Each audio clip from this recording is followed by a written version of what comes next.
বছর এবং আমার বিশ্ববিদ্যালয়ের 7 বছর 6 বছরের যে অভিজ্ঞতা আমার হয়েছে এবং আমার এই গত বেড়ে ওঠা সব মিলে ইসলাম, বাংলাদেশ এবং আমাদের সমাজ ব্যবস্থার আলোকে আমার যেই কিছু অভিজ্ঞতা হয়েছে আমি সেটি আপনাদের সামনে শেয়ার করতে পারি। সেটি নিয়ে কি করা উচিত বা কি করা উচিত নয় সেটি বলার মতো যোগ্যতা বা জ্ঞান আমার নাই। আমি শুধুমাত্র প্রেক্ষাপটটা আপনাদের সামনে উপস্থাপন করতে পারি। আমরা দেখেছি দীর্ঘ সময়ে আমাদের যে সমাজ ব্যবস্থা, এই সমাজ ব্যবস্থাটাকে ইসলামী ফবিক করে রাখা হয়েছে। এমনভাবে আমাদের মিডিয়া, আমাদের কালচার, আমাদের শাসন ব্যবস্থা তৈরি করে রাখা হয়েছে যেখানে এমনভাবে উপস্থাপন করা হয়েছে যে একটা ইসলাম মেজরিটির একটা দেশ, সেখানে ইসলাম প্রিয়তা, ইসলাম মুখী এই বিষয়টাকে ইসলাম ভীতি হিসাবে উপস্থাপন করা হয়েছে। এটা অত্যন্ত সুপরিকল্পিতভাবে করা হয়েছে। এখন সেটা থেকে উত্তরণ আমরা কিভাবে ঘটাবো, সেটার উত্তরণ নিয়ে আমরা সেটা থেকে উত্তরণ কিভাবে করতে পারি সেই বিষয়ের সেই পথ আপনাদেরকে উন্মুক্ত করতে হবে।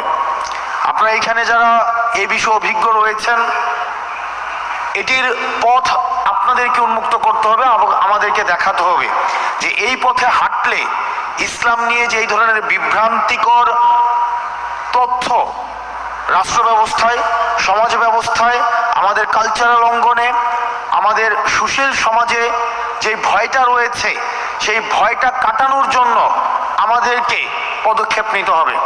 এবং পদক্ষেপ কি হতে পারে সেগুলো আপনারা আলোচনার মধ্য দিয়ে নির্ধারিত করতে হবে। আর আমরা রাজনৈতিক পরিসর থেকে আমরা এটি নিশ্চিত করতে চাই, সেটি হচ্ছে যে আমাদের সমাজে, আমাদের দেশে ইসলামোফোবিয়ার আর কোনো স্থান হবে না। একই সাথে অতীতে আমরা যেটি দেখেছি যে আমাদের দাড়ি টুপিওয়ালা যারা আছে, আমাদের ইসলামী অঙ্গনের যে মানুষগুলো আছে, তাদেরকে নিয়ে একটা দীর্ঘ সময় হাসিনা এই ফেসিবাদের সময় জঙ্গি নাটকের বিভিন্ন নাটক মঞ্চস্থ করেছে। দেশে যেভাবে ইসলামী ফোবিয়াও থাকবে না, একই সাথে এই জঙ্গি নাটকও আর থাকবে না।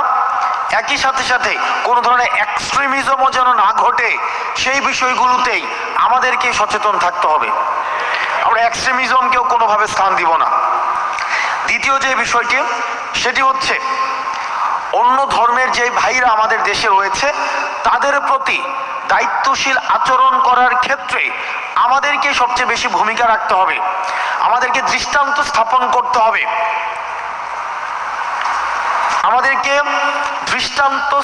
করতে হবে। যে যেই সংখ্যা আমাদেরকে বলা হয় মাইনরিটি যারা রয়েছে, হিন্দু, বৌদ্ধ, খ্রিস্টান, যারা মাইনরিটি যারা রয়েছে তারা অনিরাপদ বোধ যেন কোনোভাবেই না করে, তারা যেন সবচেয়ে বেশি নিরাপদ আমাদের কাছেই যেন বোধ করে, সেটি আমাদেরকে নিশ্চিত করতে হবে।